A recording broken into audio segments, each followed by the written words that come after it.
खैर मकदम है आप सभी का ईटीवी उर्दू के इस prime time debate show big bulletin में आपके साथ मैं हूं समीर अब्बास। गुड़गांव के रायन इंटरनेशनल स्कूल में 7 साल के मासूम प्रद्युमन के दर्दनाक और वहशियाना कत्ल के बाद हर रोज सुबह सुबह अपने कलेजे के टुकड़ों को घर से स्कूल भेजने वाले देश के हर मां बाप दहले हुए हैं।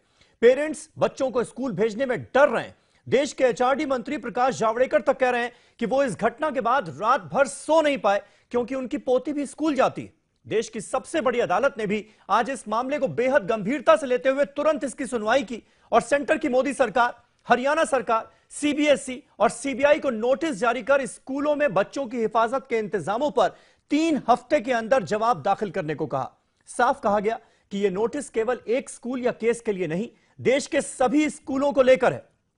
बातें बहुत हो चुकी हैं, पर इस बार सवाल जिम्मेदारी तय करने की है, क्योंकि बेशर्म स्कूल मालिकों का रवैया भी आज आपने देखा होगा। सीईओ रायन पिंटो स्कूल में जबरदस्त लापरवाही की बातें सामने आने के बाद भी यह साबित करने पर आमादा रहा कि इसमें स्कूल का क्या दोष। कोई बाहर से आया और बच्चे का कत्ल करके चला गया।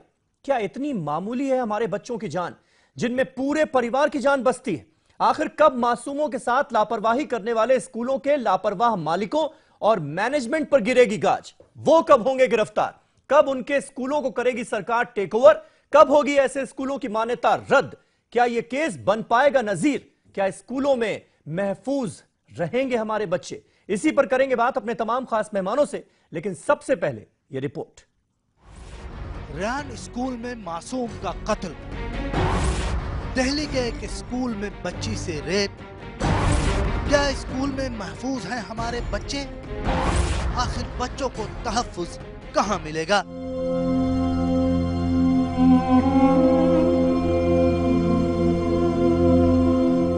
सात साल प्रद्युम्न घर से हंसता खेलता स्कूल गया था, लेकिन स्कूल के बाथरूम में उसे बेरहमाना और सफाकाना तरीके से कत्ल कर दिया गया। इस वाक़े के बाद प्रद्युम्न के वालिदैन पर गोया गम का पहाड़ टूट पड़ा।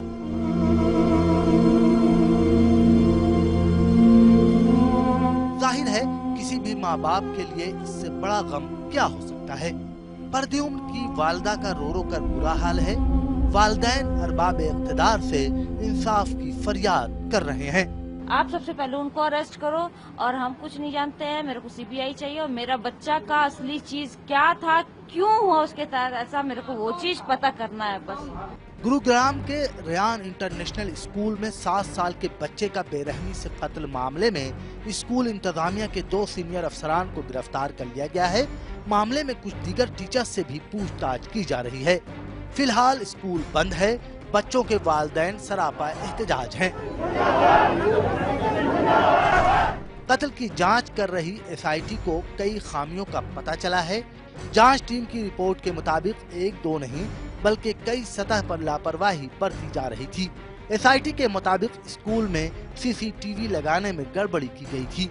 साथ ही स्कूल के अंदर ड्राइवर और कंडक्टरों के लिए अलग से टॉयलेट का कोई इंतजाम नहीं था। हम आपको बता दें कि इस मामले में बस कंडक्टर ने इक़बाल जुर्म भी किया है, लेकिन अब इस मामले ने अलग ही रुख इख्तियार कर लिया है और केस पेचीदा होता जा रहा है। सीबीआई जांच का मुतालबा जोर पकड़ रहा है, जबकि सुप्रीम कोर्ट ने भी अपने तौर पर इस मामले का नोटिस लेते हुए मरकजी और हरियाणा हुकूमतों को नोटिस भेजा है। फरोग़ इंसानी वसाइल के वजीर प्रकाश जावड़ेकर बच्चों के तहफ्फुज़ को लेकर काफी फिक्रमंद हैं। नतीजा आएगा, दोषी को सजा होगी और ये फिर से न हो, इतनी कड़ी एक माहौल भी बनाने की बात है, तो निश्चित रूप से हम संवाद करते रहेंगे। रायन स्कूल तो सुर्खियों में है ही। दिल्ली के एक स्कूल में 5 साल की बच्ची के साथ इस्मत दरी का नया मामला भी सामने आया है। खबरों के मुताबिक बच्ची के साथ स्कूल के चपरासी ने ये वारदात अंजाम दी। बच्ची दिल्ली के गांधीनगर के टैगोर पब्लिक स्कूल में पहली क्लास की तालिबा थी। पुलिस ने इस मामले में मुकदमा दर्ज करके मुलजिम को गिरफ्तार कर लिया है। एक और मामला हैदराबाद में सामने आया है, जहां मुज़ाफ़ाती इलाके रामचंद्रापुरम के एक निजी स्कूल में 5वीं जमात की तालिबा को स्कूल टीचर ने लड़कों के तहारत खाने के करीब खड़े रहने की सजा दी। लड़की का कसूर सिर्फ ये था कि यूनिफॉर्म के बजाय सिविल ड्रेस में स्कूल आई थी। इस मामले पर मुकामी अवाम ने एहतजाज किया है। बहरकैफ ये तो चंद ताज़ा वाक़यात हैं, वरना बच्चों के अदम तहफ़्फ़ुज़ के मामले अक्सर सुर्खियों में रहते हैं। लिहाजा स्कूलों में बच्चों के अदम तहफ़्फ़ुज़ का मामला अब इंतहाई तशवीशनाक हो गया है। और बड़ा सवाल ये है कि जब हमारे बच्चे स्कूल में महफूज नहीं हैं, तो आखिर उन्हें तहफ़्फ़ुज़ कहां और कैसे मिलेगा? Bureau report, ETV news. तो बड़ा सवाल यही है कि क्या स्कूलों में महफूज हैं हमारे बच्चे?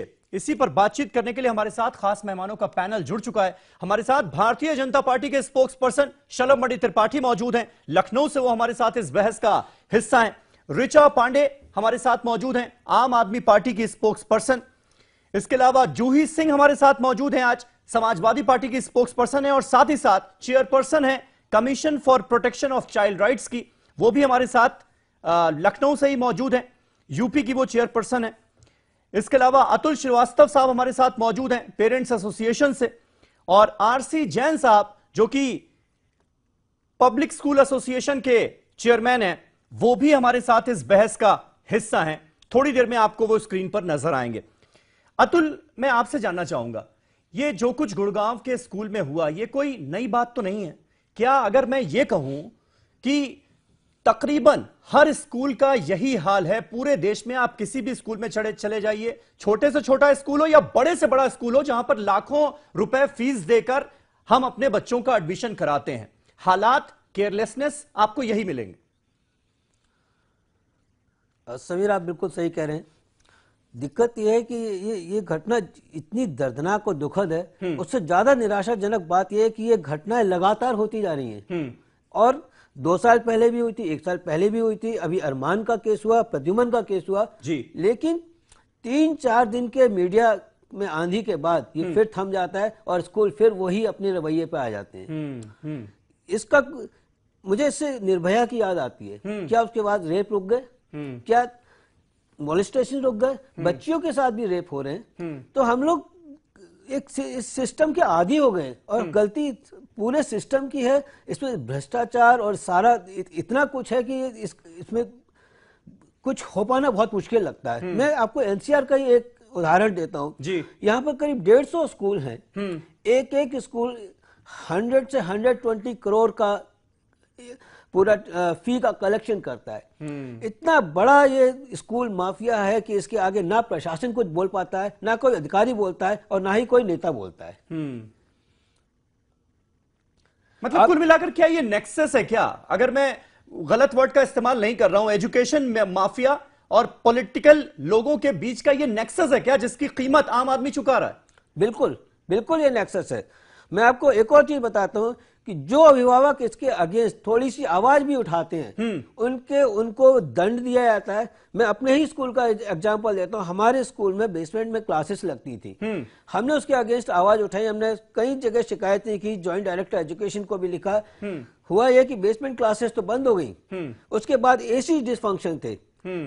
हालत ये थी कि बच्चे बीमार हो रहे थे, टीचर बोर्ड पे लिख के बाहर चली जाती थी क्लास के।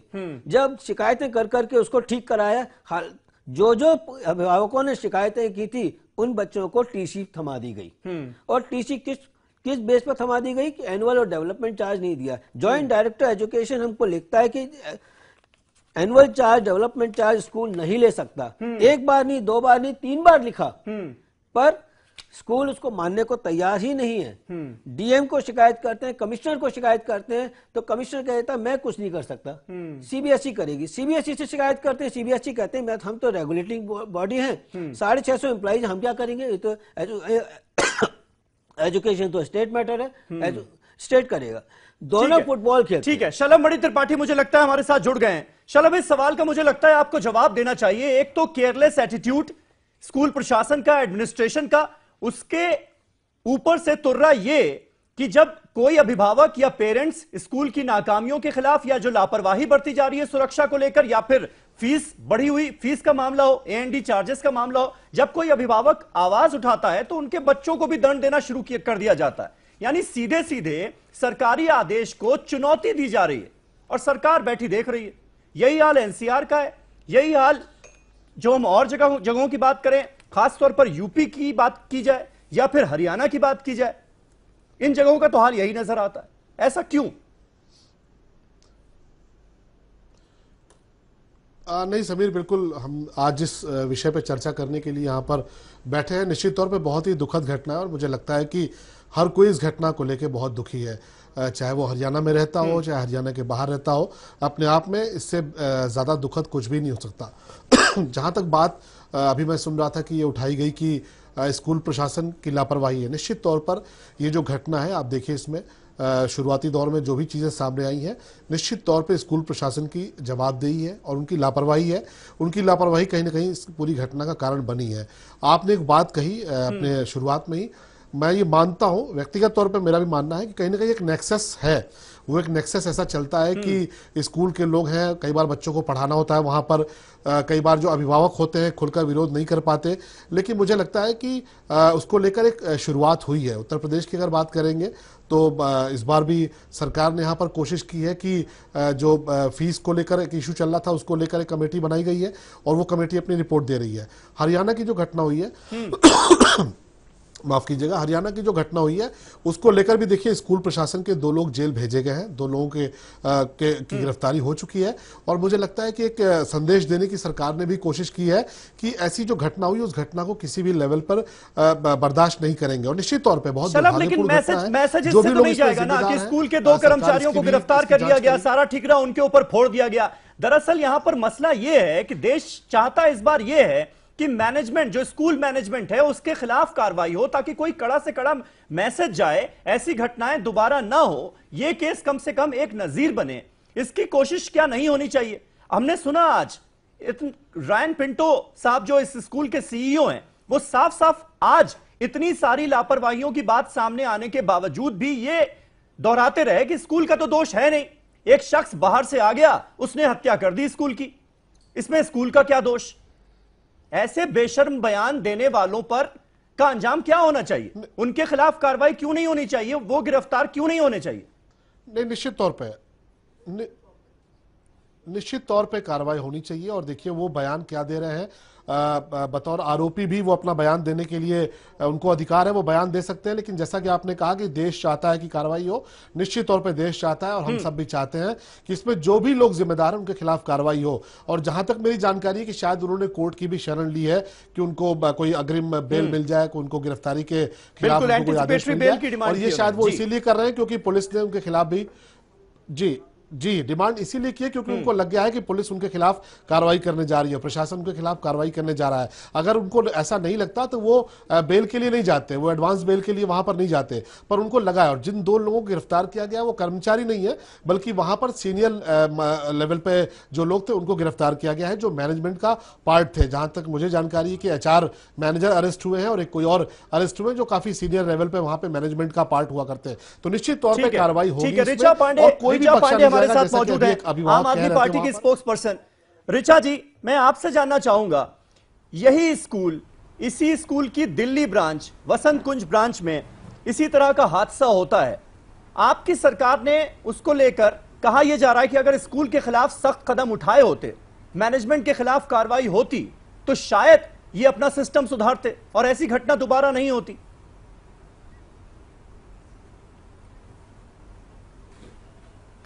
जी, बहुत ही दुख की बात है। और ये जो हादसा हुआ है, क्या आप मेरी बात सुन पा रहे हैं?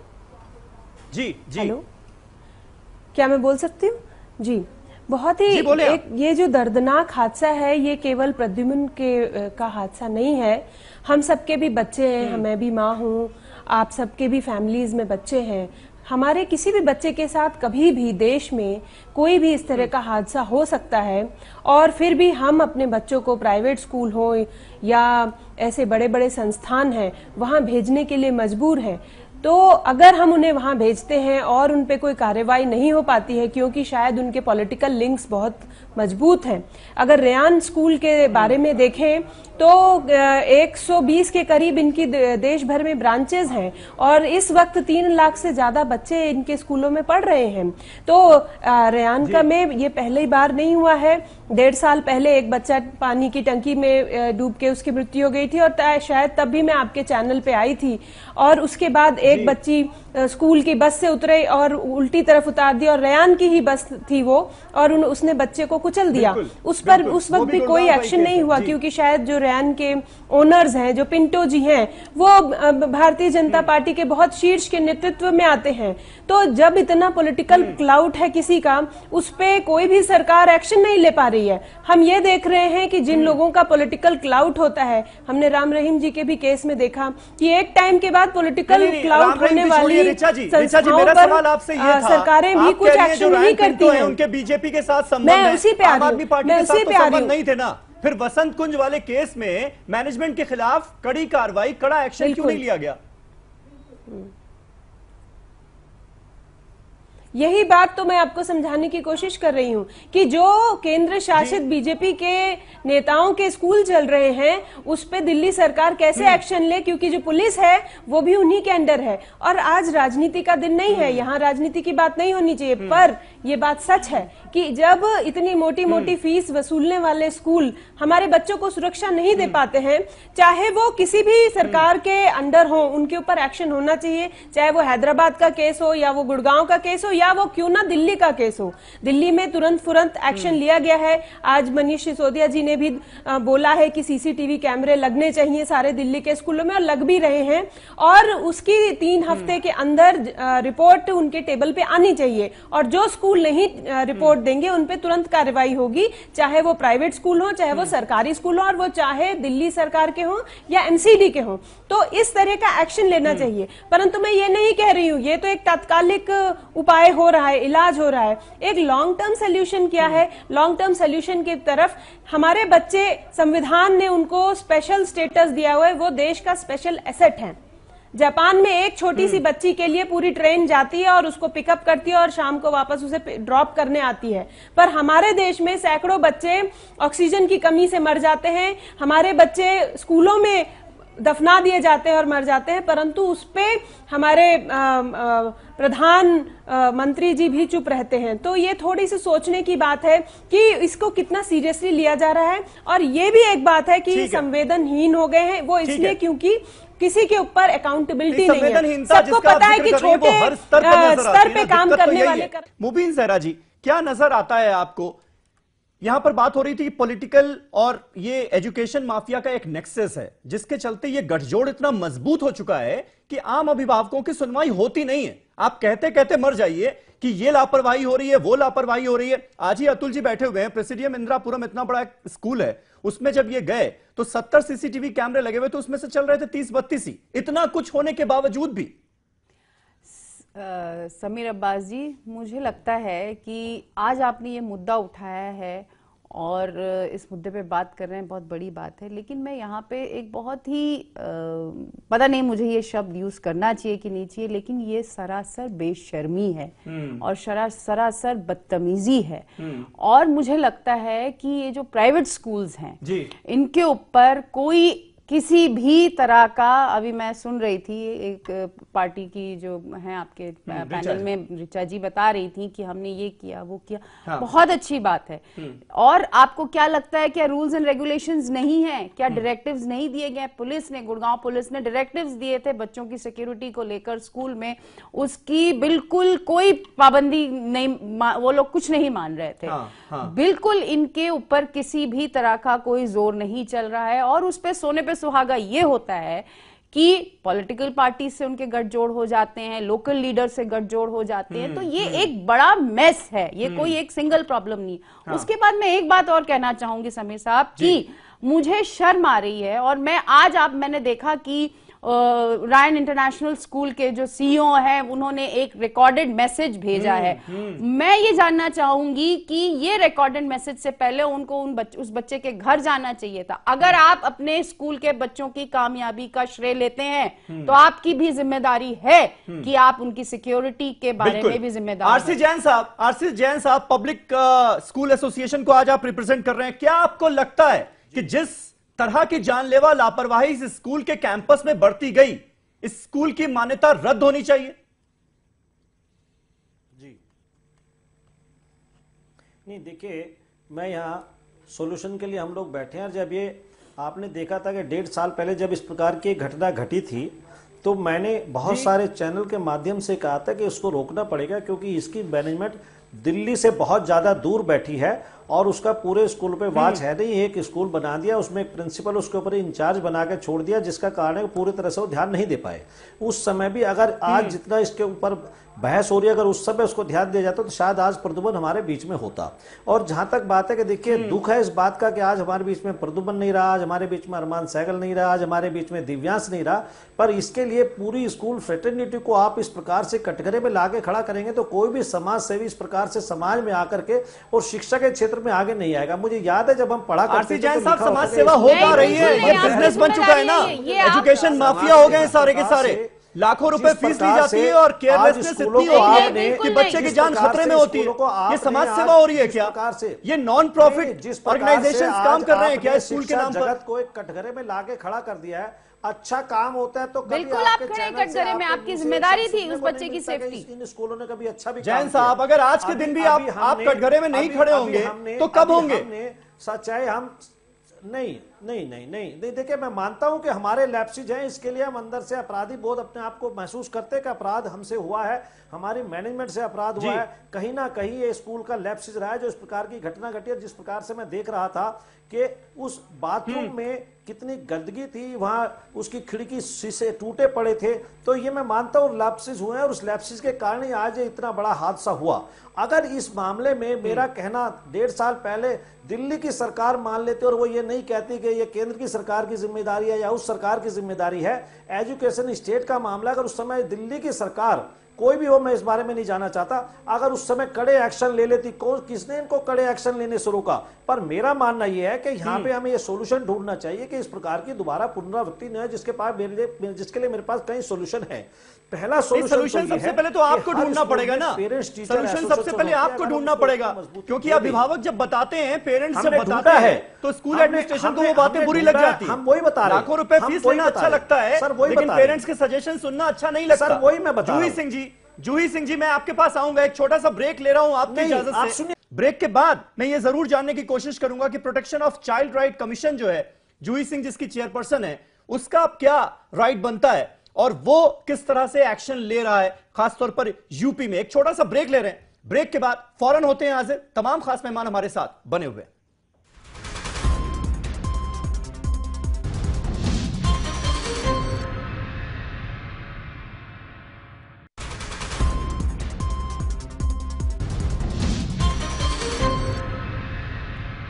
तो क्या स्कूलों में महफूज हैं हमारे बच्चे? यह है हमारा आज का सवाल। तमाम खास मेहमान हमारे साथ बने हुए हैं। जूही सिंह हमारे साथ मौजूद हैं लखनऊ से। जूही सिंह जी, मैं आपसे जानना चाहूंगा, खास तौर पर इस गुड़गांव वाले इंसिडेंट के बाद यूपी के सभी स्कूलों को क्या आपके कमीशन की तरफ से कोई दिशा निर्देश जारी किए गए हैं? क्या सिक्योरिटी का जो मसला है, सिक्योरिटी लैप्सेस जिस तरह से हर स्कूल में जहां पर भी आप चेक कर लीजिए जाकर आपको नजर आएंगे, कुछ ताकीद की गई है उनको? जी जी समीर जी, जब ये मसला हुआ तो सारे जिलों के जिलाधिकारियों को हमने आयोग की तरफ से एक पत्र लिखा है, जिसमें हमने कहा है कि सुनिश्चित कर लें, ये उनका जवाब भी मांगा है कि 7 दिन के अंदर कम से कम अपने जिलों में सुनिश्चित कर लें कि बच्चे जब विद्यालय जाते हैं तो मानक, सुरक्षा के मानक पूरे हों। सबसे आवश्यक तो ये है, जो ट्रांसपोर्ट भी है उसके भी मानक दिए गए हैं। सब तरह के प्राविधान है, सब तरह के कानून है, उनका इम्प्लीमेंटेशन जरूरी है। आज हम शर्मसार हैं क्योंकि प्रद्युम्न को हम वापस नहीं ला सकते हैं, लेकिन हम अपनी जिम्मेदारी से भी कहीं ना कहीं पीछे हट जाते हैं। जब कोई इंसिडेंट होता है तभी हम संज्ञान में लेते हैं। पिछले 2 साल से कोशिश ये की जा रही है, एटलीस्ट उत्तर प्रदेश बाल संरक्षण आयोग की तरफ से, और मैं कहूंगी राष्ट्रीय बाल संरक्षण आयोग की तरफ से भी, जिनके इंटरवेंशन पे भी FIR लिखी गई हरियाणा सरकार में। स्कूल एक दिन में तो बन नहीं जाते। सबसे बड़ा सुरक्षा का चूक ये था कि बाउंड्री वॉल क्यों नहीं थी। हम टॉयलेट में बाद में जाएंगे। जो हमारे जैन साहब हैं जिम्मेदारी से बिल्कुल पीछे हट रहे हैं, बहुत सीमित जिम्मेदारी ले रहे हैं। 3 बोर्ड्स उत्तर प्रदेश में ऑपरेट करते हैं। हमारा खुद का अधिकार सरकार, उत्तर प्रदेश सरकार के साथ उत्तर प्रदेश बोर्ड पे हो सकता है। सीबीएसई और आईसीएसई, उनको हम पत्र लिखते रहते हैं कि ये मानक के अनुसार स्कूल नहीं है, आपने क्यों मान्यता दी है, आप मान्यता कैंसिल करिए। अपने अधिकारियों को हम पत्र लिखते हैं। शरद भाई साथ में बैठे हैं, हम अलग अलग पार्टी से जरूर हैं, लेकिन आपके भी इंटरवेंशन से बच्चों को लेकर पॉलिटिकल पार्टी उत्तर प्रदेश में बहुत संवेदनशील है। अभी कुछ दिन पहले एक घटना हुई थी जो आपने मुझे भेजा था और हम सबने मिलकर एक कोशिश की, एफआईआर लिखी गई, लेकिन एफआईआर लिखने के बाद जो आपने कहा समीर भाई वही होता है।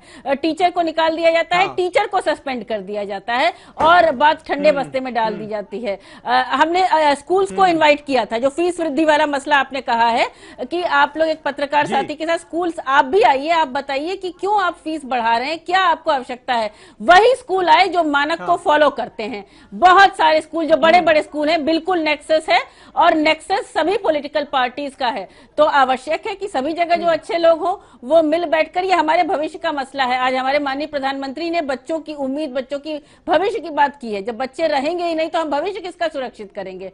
तो आज तो हम सब मसला यही है। डॉक्टर मुबीन कुछ ऐड करना चाह रही हैं? जी जी जी जी जूही जी, आपने बड़ी अच्छी अच्छी बातें कही, मुझे बहुत अच्छा लगा सुन के कि आप लोग इन सब चीजों का संज्ञान लेते हैं। लेकिन मेरी आपसे गुजारिश है कि आप प्लीज एक स्टैटिस्टिक्स बनाइए, इन स्कूलों पे नजर रखिए। किसी घटना के होने के बाद अगर एफआईआर लॉन्च हो रही है, लॉन्च हो रही है, तो कोई तारीफ की बात नहीं है, वो घटना घट चुकी है। पहली बात तो ये। और दूसरी बात यह है कि ये जितने स्कूल्स हैं, इनकी मॉरल रिस्पॉन्सिबिलिटी है। जो कुछ भी स्कूल के अंदर घट रहा है वो उनकी मॉरल रिस्पॉन्सिबिलिटी है, वो उससे पल्ला नहीं झाड़ सकते। तीसरी बात यह है कि कहीं ना कहीं इन स्कूलों पे जो एक मॉनिटरिंग होनी चाहिए वो एक लूज हो रही है। इनके ऊपर अच्छी तरह से मॉनिटरिंग होनी चाहिए। आप जैसे आप कह रहे हैं कि वहां की बाउंड्री वॉल नहीं थी, वहां ये नहीं था, खिड़कियां नहीं थी, टूटी थी, बाथरूम का बुरा हाल था, तो अब तक क्या कर रहा था सिस्टम? क्या अभी तक इन सब चीजों के बारे में आपने चेकिंग नहीं की थी, मॉनिटरिंग नहीं की थी? इसमें हम सब पेरेंट्स हैं, पेरेंट्स को जाके बताना चाहिए, स्कूल को भी संज्ञान लेना चाहिए। मेरा कहने का मतलब यह है कि कोई घटना घटने के बाद ही क्यों सब ये कहते हैं कि हमने ये किया, हमने वो किया। ये घटनाएं हो क्यों रही है, मेरा ये सवाल है। आरसी जैन साहब जवाब देना चाह रहे हैं। जैन साहब, ये नेक्सस क्यों बनाकर रखा है पब्लिक स्कूल देखिए साहब, पहली मालिकों बात ये है कि हम इस घटना की, इस प्रकार की घटनाओं की हम पूरी जिम्मेदारी लेते हैं। क्योंकि स्कूल में जब बच्चा एक दफे आ जाता है तो वो बच्चा जब तक स्कूल से बाहर नहीं निकलता तब तक उसकी हर प्रकार की जिम्मेदारी हमारी होती है। और इसी आशा और विश्वास के साथ बच्चों को आप लोग हमें सौंपते हैं। और बसों में भी जैसे आप देखें, दिल्ली में देखें, सुप्रीम कोर्ट की गाइडलाइंस है, हमने बसों में भी कैमरे लगाए हैं, स्कूलों में हर जगह कॉरिडोर में भी कैमरे लगाए हैं। पर इस प्रकार का जो लैप्स इस स्कूल में हो, मैंने पहले भी कई बार सरकार को चेताया था इस बारे में। हम भाग नहीं रहे अपनी जिम्मेदारी से। आज हमारे सामने, हम खुद अपराध बोध की भावना से पीड़ित हैं।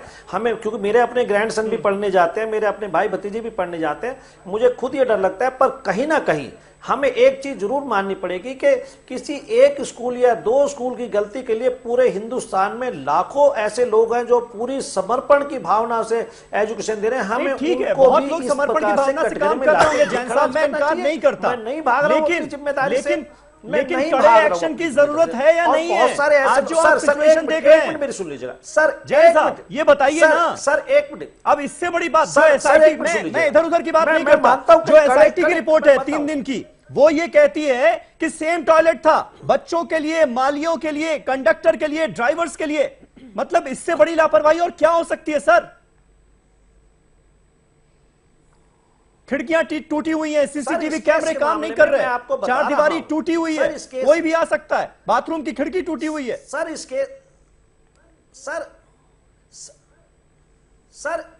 केस के बारे में मैं आपको बताना चाहता हूं। सर मेरी एक मिनट सुन लीजिएगा। इस केस के बारे में मैं आपको बताना चाहता हूं, मेरी सुन लीजिएगा।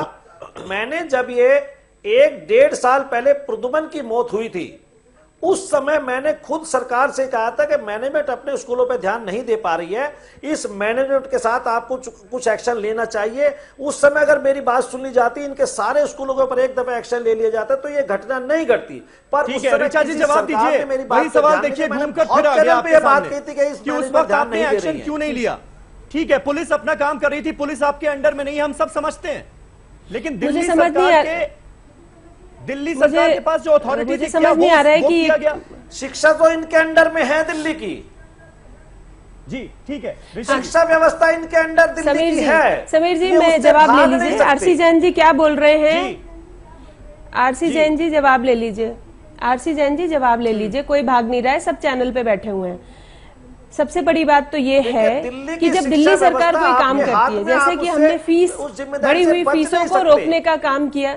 आरसी जैन जी मैं आपसे निवेदन करती हूँ कि शांति से जवाब सुनिए। एक शिष्ट चैनल पे आप शिष्टता पूर्वक बिहेव कीजिए। अगर आप उस तरह के विद्यालयों का रिप्रेजेंटेशन कर रहे हैं जिनकी आज हम बात कर रहे हैं, तो शायद आपका रवैया ठीक है, परंतु अगर आप अच्छे विद्यालयों का रिप्रेजेंटेशन कर रहे हैं तो आप मुझे बीच में टोकिए मत। आपको मान्यवर मेरी पूरी बात सुन लीजिए, मुझे अपना पक्ष रखने की मान्यवर मुझे अपना पक्ष रखने की अनुमति दीजिए।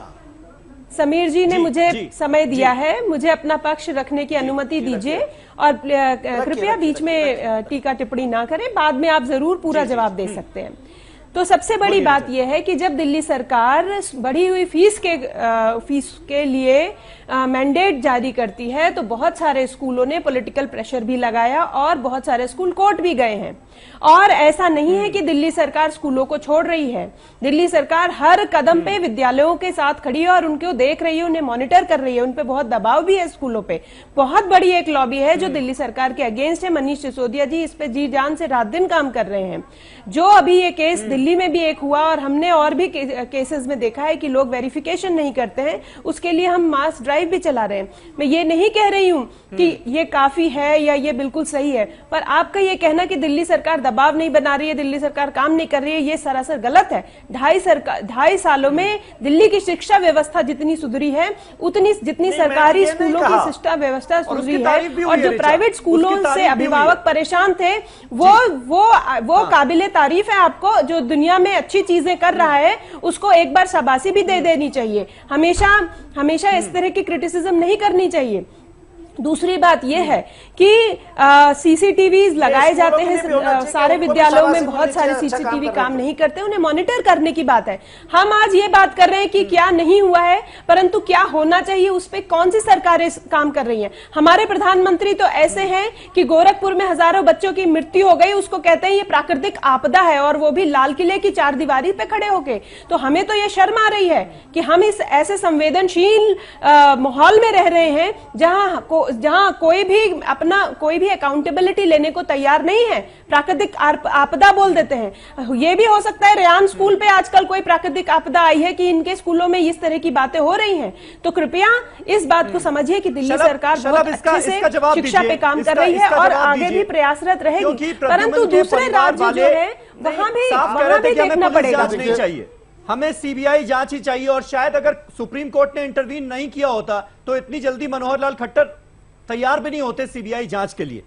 लेकिन क्या वाकई ऐसा है क्या? और खास तौर पर अगर हम यूपी में बात करें, योगी आदित्यनाथ जब सीएम बने तो लोगों को बड़ी उम्मीदें थी, लेकिन लोग कह रहे हैं कि देखिए फिर वही हाल हो गया। 3-4 महीने में अब पुरानी सरकारें जैसे काम करती थी वैसे ही काम हो रहा है, कोई सुनवाई है नहीं पेरेंट्स की।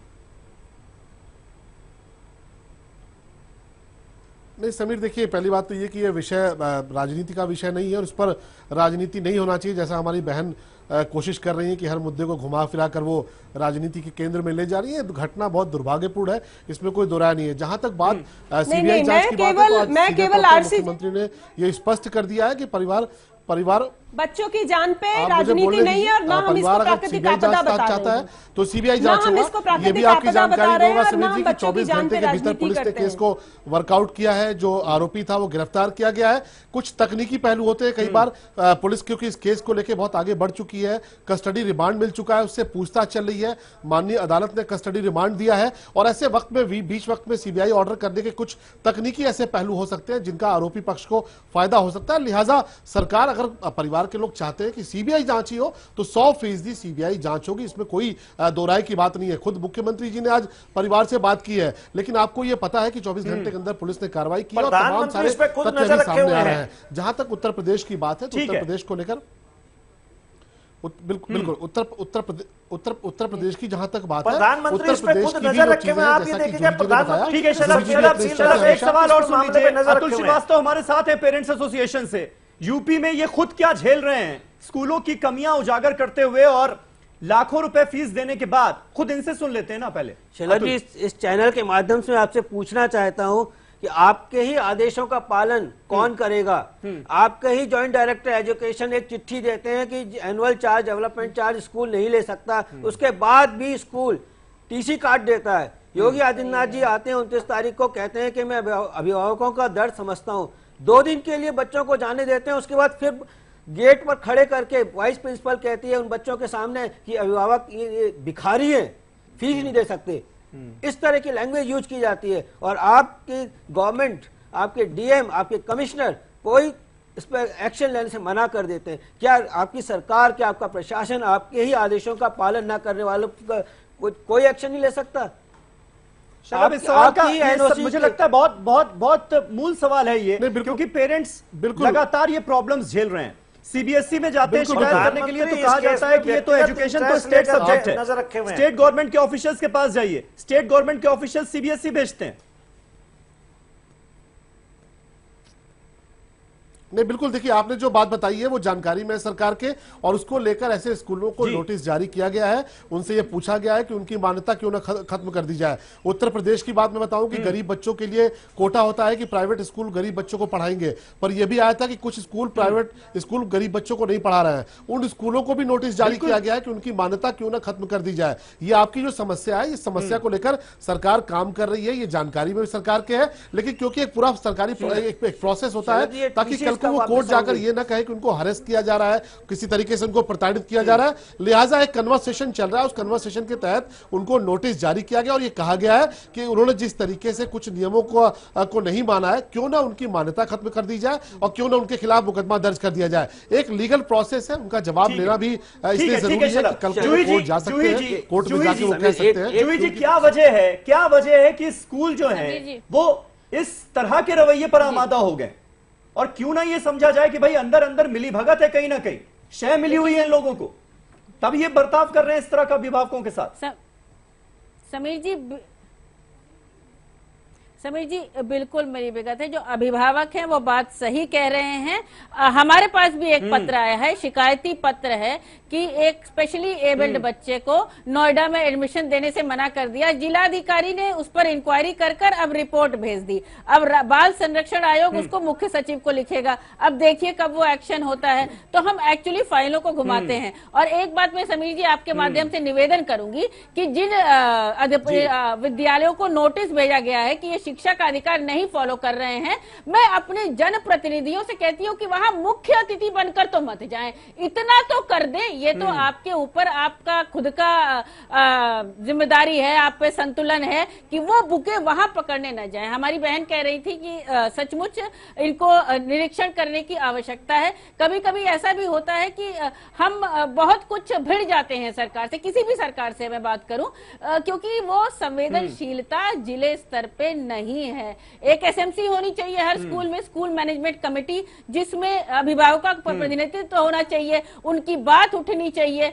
कहां कहां टेक्निकली ये ऑपरेशनल है, बहुत कम जगह। और प्राइवेट स्कूल देखिए, आम आदमी पार्टी ने दिल्ली में गवर्नमेंट स्कूल्स पे अच्छा काम किया है, लेकिन जहां प्राइवेट स्कूल्स की बात आती है, ये आवश्यक है कि उन पर एक हम अंकुश जरूर कसें और एक्शन लें। रयान इंटरनेशनल एक बहुत बड़ी चीज है, और भी बहुत सारे स्कूल हैं, उत्तर प्रदेश में भी हैं। जी जी, आरसी जैन साहब, मतलब जब तक सरकार का डंडा नहीं चलेगा, कोर्ट का डंडा नहीं चलेगा, स्कूल ठीक तरीके से अपनी जिम्मेदारी तो कभी समझेंगे नहीं, काम नहीं करेंगे। जब सरकार ये कहेगी कि अब ये नौबत आ गई है कि हम आपको टेक ओवर करने जा रहे हैं, सरकार चलाएगी ये स्कूल, इतना तभी सब सुधरेंगे। नहीं समीर जी ऐसा भी डंडा मत चलाइए कि स्कूल चलाना ही भारी हो जाए, जैसा दिल्ली में आज कर रखा है। ऐसा अरे भी साहब मत फिलहाल करिएगा तो कि स्कूल माँ बाप का चलाने बच्चों को भारी हो पढ़ाना जाए भारी और पड़ रहा है स्कूल बंद हो बहुत, जाए, ऐसा भी मत क्योंकि करिएगा। जो बेलगाम जो फीस लोग है ना अच्छा उस पर काम ना कर आपने रहे कोई हैं, नियंत्रण कभी अब देखिए, लगाया अब देखिए न मैं एक लगाना बात चाह आपसे रहे हैं। कहना चाहता हूँ, समीर और जी, केयरलेसनेस कितनी मैं है, यहाँ कुछ इतनी कहना फीस आप देने इसका के बाद भी समाधान वो हम सुनिए देख ना, रहे हैं। आप इस समस्या का समीर समाधान जी, मैं यहाँ सुनिए। कुछ कहना चाहूंगी। आप हाँ, एक मिनट, समीर जैन जी, साहब। आप एक समस्या का, आप ये जो घटना समीर घटी जी, है मैं इसका यहाँ ये समाधान कहना सुनिए ना, मैं चाहूंगी बता रहा हूँ कि दिल्ली आप में इस समस्या का समाधान दिल्ली सुनिए में जो मैं बता रहा हूँ। ये जो आज विद्यालयों का बाजारीकरण है, ये जो वो आज बंद उसकी हो- डेप्थ है उसका बंद हल भी होता सुन लीजिए सा ना दिख मेरे रहा से है। कि इसकी और इस पुनरावृत्ति बात का ना हो। देखिए एक मिनट सुन लो ना मेरे से, 2 मिनट के लिए सुन लो मेरे से।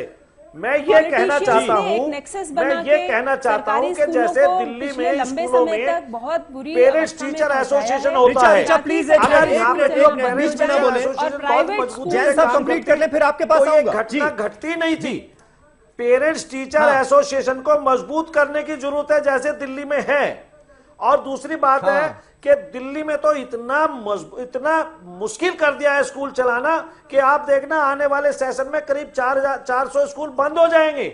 इतना भी मत शिकंजा कसिए, हमें कटघरे में भी लाके मत खड़ा करिए, शिक्षाविदों को इतना बदनाम भी मत करिए, शिक्षाविदों के साथ ऐसा चोर डकैतों वाला व्यवहार भी मत करिए। अगर किसी स्कूल में ऐसा होता है तो जो स्कूल बच्चों की सेफ्टी नहीं कर सकते, इसके इंतजाम नहीं कर सकते, उनको सेफ नहीं रख सकते, उनको बंदी हो जाना चाहिए। डकैतों की तरह या एक अपराधी की तरह आप महसूस करें। आप एक स्कूल के लिए जितने भी मुझे बताइए सारे स्कूल जो हैं ये नॉन प्रॉफिट ऑर्गेनाइजेशन है ना, ये कोई प्रॉफिट नहीं कमा रहे हैं आपके हिसाब से? आपको नहीं लगता कभी इस पर नजर होनी चाहिए? फीस लेकर के जो आपकी एसोसिएशन की भी जिम्मेदारी बनती है। कोई नहीं बोलता है, ध्यान देंगे तो कम फीस लेकर के जो बच्चों को पढ़ा रहे हैं उसके लिए एक शब्द आपके मुंह से नहीं सुनते, एक चैनल के मुंह से नहीं सुनते, डॉक्टर एक मुबीन पेरेंट्स सर, के मुंह से ये नहीं 2-2 सुनते। लाख बच्चे 3 लाख फादर रुपए की डेथ हो जाती है, फीस ली जाती है नहीं नर्सरी लेते, से पेरेंट्स क्लास इस बारे में 5 आकर तक नहीं की। बोलता है। ये सब नॉन पर प्रॉफिट सवाल ये ऑर्गेनाइजेशन चल है रहे हैं स्कूल, कि एक घटना उसकी घट तरफ गई, कोई ध्यान नहीं है। इस प्रकार जैन की साहब का लग रहा है घटना आपको से उसके हमें बारे में अफसोस है। सोचना नहीं होना चाहिए। ठीक है जैन साहब, अब सुन लीजिए, अब सुन लीजिए, दूसरों के भी सुन लीजिए। रिचा मैं आ रहा हूं आपके पास, प्लीज थोड़ा सा इंतजार। जैन साहब, आपने बड़े अच्छे काम किए हैं। आप कह रहे हैं कि आप हमें बदनाम मत कीजिए, आप सारे स्कूल्स को कटघरे में मत खड़ा कीजिए। ठीक है, आपकी बात ठीक है, लेकिन मुझे परेशानी इस बात से है कि आपको इस बात की परेशानी नहीं है कि अगर इस तरह के किस्से हो रहे हैं, इस तरह एक बच्चा स्कूल में मार दिया जाता है तो उससे आपको परेशानी नहीं है। आपके लिए वो भी फिक्र का मकाम होना चाहिए। सबसे बड़ी बात यह है कि जो स्कूल, जैसा कि मैंने शुरू में कहा समीर, मैं आप फिर वही बात रिपीट करूंगी कि अगर आप बच्चों की जो अच्छे रिजल्ट्स आते हैं, वो अच्छा कुछ करते हैं, उसका श्रेय लेते हैं, तो आप ये जिम्मेदारी भी लीजिए कि अगर बच्चा आपके स्कूल में मर जाता है, दोबारा ना हो उसके लिए हम चाहते हैं सुने।